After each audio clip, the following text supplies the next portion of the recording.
प्यारे दोस्तों, यह डिक्टेशन स्किल टेस्ट देने वाले छात्रों के लिए बहुत लाभदायक है। यह डिक्टेशन 400 शब्द की 5 मिनट में बोली जाएगी, जिसकी गति 80 शब्द प्रति मिनट होगी। रेडी स्टार्ट बोलते ही डिक्टेशन शुरू हो जाएगी। Ready start. अध्यक्ष महोदय, मुझे बताया गया कि एक माननीय सदस्य ने यहाँ कहा, आपकी पंचवर्षीय योजनाओं का क्या लाभ है। आपको सुरक्षा पर ध्यान देना चाहिए। यह एक गंभीर कथन है। पंचवर्षीय योजनाएं देश की सुरक्षा की योजना है। इसके अतिरिक्त यह और है ही क्या। सुरक्षा का मतलब बंदूकें और दूसरे हथियार लेकर लोगों का सड़कों पर अभ्यास करना नहीं है।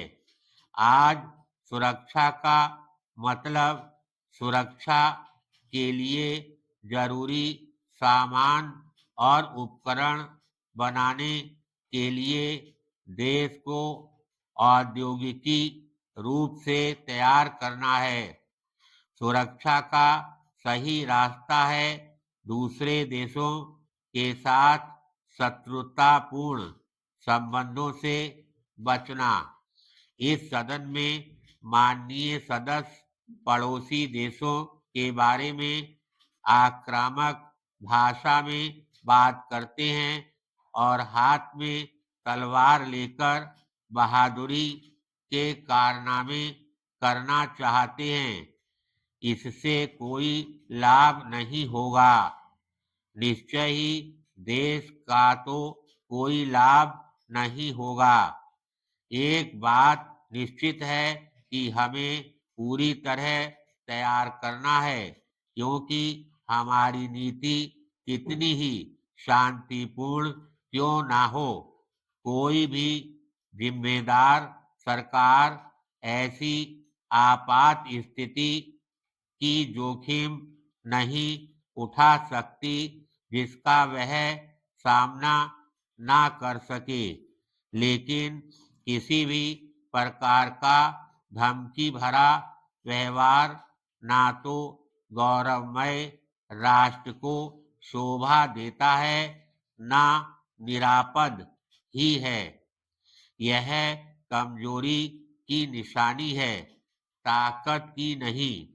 इसलिए हमें मैत्रीपूर्ण संबंध बनाने चाहिए और यह भावना फैलानी चाहिए कि कोई भी झगड़ा इतना बड़ा नहीं होता कि उसे हल करने के लिए युद्ध की जरूरत हो।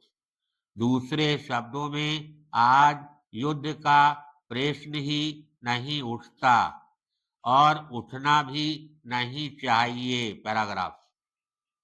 अब हम दूसरे पहलू पर आते हैं। किसी देश की वास्तविक ताकत उसकी औद्योगिक उन्नति से बढ़ती है। इसका मतलब अपनी फौजों के लिए युद्ध के लिए हथियार बनाने की क्षमता से है। आप औद्योगिक विकास के बिना किसी अकेले उद्योग का विकास नहीं कर सकते। देश में औद्योगिक विकास के बिना आप टैंक बनाने का कारखाना नहीं लगा सकते। हवाई जहाज बनाने का कारखाना तब ही लगाया जा सकता है जब तकनीकी रूप से प्रशिक्षित लोग काफी संख्या में मौजूद हों। इसलिए इस समय आर्थिक विकास और सुरक्षा दोनों की दृष्टि से हमारा उद्देश्य उद्योगों की स्थापना होना चाहिए। विशेषता भारी उद्योगों की। इस बारे में यह आलोचना न्यायसंगत हो सकती है कि हमें इस दिशा में बहुत पहले सोचना शुरू करना चाहिए था, लेकिन प्रश्न ये है कि हम कम से कम आज तो भारी उद्योगों और तेल उत्पादन के बारे में सोच रहे हैं। धन्यवाद।